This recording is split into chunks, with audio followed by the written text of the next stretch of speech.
Good morning, family. Coach Jay coming back at you. I trust you're doing well on today. Family, listen at this. I am trying to get everybody to understand when you start early, you can literally stop and let your money coast into your end goal.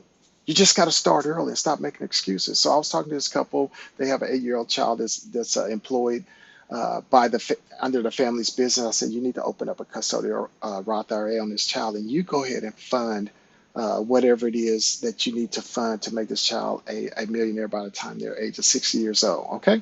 So the family's, just dragging their feet, delaying the. I said, hey, let's do the math real quick. If you start right now and you pay your child $1,200 a year, that's $100 a month.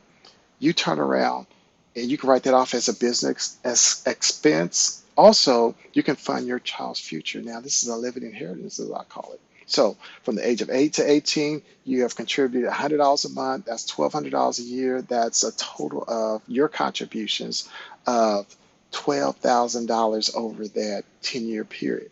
Okay, that money's going to grow 10% compound growth on that money from the age of 8 to 18. Once again, that child's got to have earned income. You got to employ your child, get all that done. Once again, you can write that business expense off. $19,124 by the time that child is 18 years old. You don't invest another dime. You let that money roll for the next 42 years. That child's now 60 years old. 10% compound growth on that money, $1 million. Now, watch this. We're going to go to now you keep making excuses. The child is now 20 years old. You have not invested a dime. Now you want to employ your child and get your child involved. Okay, we're going to say your child's going to work for you for the next 40 years.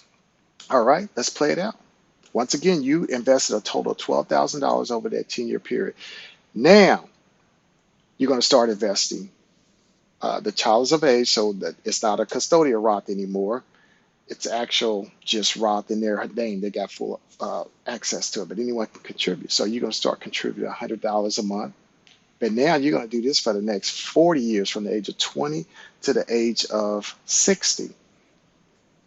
10% compound growth of that money. You have invested a total of 48, yes, $48,000 over that lifetime of this, but the child's only got a $500,000. So who's got more? And you did less, but you started early. That's the power of compound growth. Now watch this, family. I did $12,000. I'm sorry, $10,000 into my the youngest twins custodial account. I just dropped it in there. Let that money sit for the next 40 years. Guess what? $500,000. Let it sit for until they're 50 years old. Guess what? $1.1 million, 10% compound growth of that money.